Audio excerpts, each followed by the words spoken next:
welcome or welcome back. In today's video, I'm going to talk about how to reduce anxiety and stress. If you're new to my channel, I talk a lot about how to live a peaceful and fulfilling life, and these are some things that has helped me. I've recently noticed that I've been rushing a lot. So the first thing is to stop rushing and embrace slower living. Have you found yourself in the morning rushing?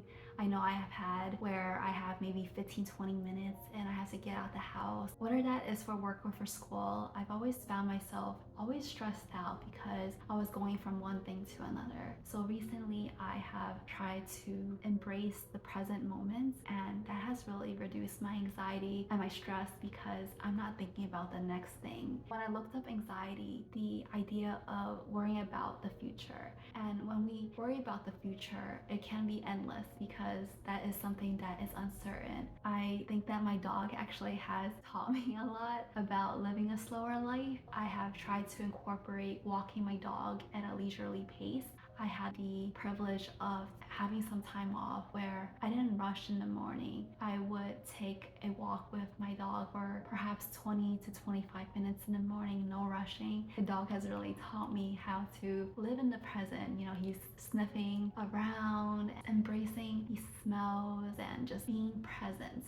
I know it's so easy to get lost on our phones, and scrolling is probably something we are all guilty of. I've realized that in the mornings, I tend to not prioritize spending moments to myself. I found that taking some time to sip a cup of tea or coffee or even a glass of water has really helped reduce my anxiety and my stress because I'm focusing on now and not what to do in the next few moments, what priorities in life is throwing at me. So if you haven't done that, I would really encourage you to embrace a slower life. Maybe that is creating a ritual where you are having a self-care moment. Maybe you're washing your face or intentionally brushing your teeth and not thinking about what is next.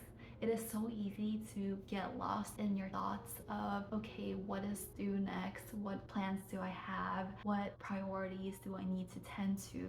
But if you really embrace those moments that you have with yourself, whether that's drinking a cup of coffee or like myself, I walk my dog in the morning, just making sure I prioritize that time. That is something that's really helped me really live in the moment, and I feel less stressed out because I'm not in a rush anymore. You may also find yourself walking really quickly. Could you maybe walk a little more leisurely? Can you make time to block out some time to read a book? Something that I've been doing frequently is making sure that I have time to kind of just embrace the present. The other day, I took a bike ride and I brought a book along and I read along the river, and it was so relaxing. So I would encourage you to really prioritize yourself and embrace nature if you can, if that's something you can do. Nature really helps us embracing a slower life.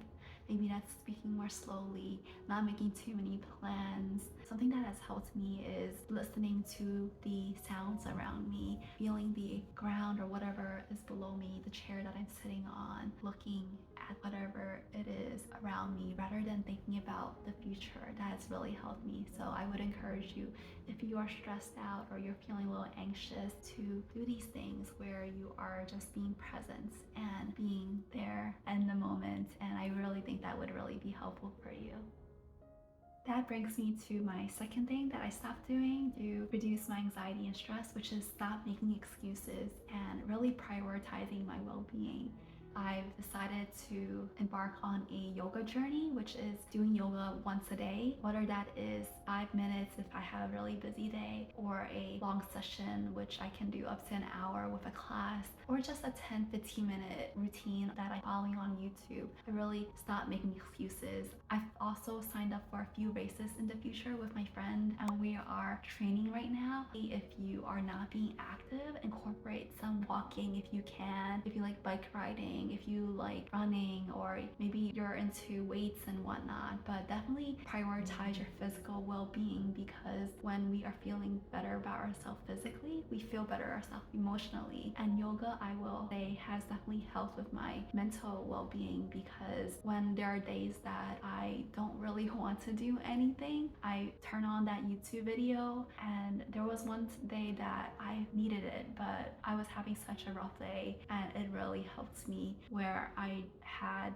to sit with my thoughts and my feelings, I actually had a quick emotional release. Tears came down my eyes and I just felt so much better. So I really highly encourage you, stop making excuses that you don't have enough time and you can't prioritize yourself, because you can. Whether that is you're scrolling on your phone or you're watching TV, take 10-15 minutes out of your day just to do something for yourself, and you really will be happy about it. Once you build that habit and that routine, you actually look forward to it. That's something that I found myself looking forward to when I'm like, oh, I haven't done yoga yet, or I haven't taken a walk yet. So definitely please stop making excuses, because whether that's 5 minutes out of your day or 10 minutes, do it. You will really thank yourself in the future. So I really highly encourage you, don't make excuses and just do it, because we are busy, but we can probably pull 5 minutes out. I found that once I started treating myself better, I've had more inner confidence in myself. And this takes me to the third point of I stopped speaking harshly to myself. I'm sure you know about that inner voice inside of you that's telling you, oh, you're doing great or you're not doing great and you can do better. Once I did prioritize my well-being, I felt so much better about myself that I had more confidence. I had more confidence to do things on a normal basis. I've talked about in a previous video that I had such a hard time being productive because I was burned out and I wasn't motivated to really do anything. I hope that you are speaking kindly to yourself. You are enough and you're doing your best. Your best is enough. I would encourage you, if you would not say that to a friend, don't say it to yourself. If you do need a break, you need a friend to talk to, you need to just take a moment to yourself, that is okay. We need to recharge our batteries in order to be productive. This is something I'm continuously working on because of some of the baggage that I have, growing up with the environment I was in, where I wasn't kind to myself because I found that people weren't kind to me.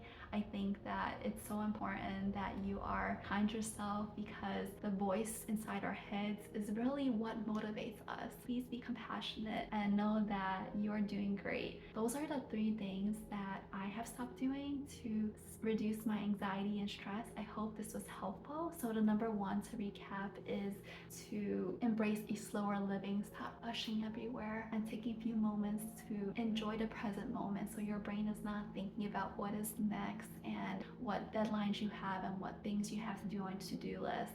The second thing that I would encourage you to stop doing is making excuses and really prioritize yourself.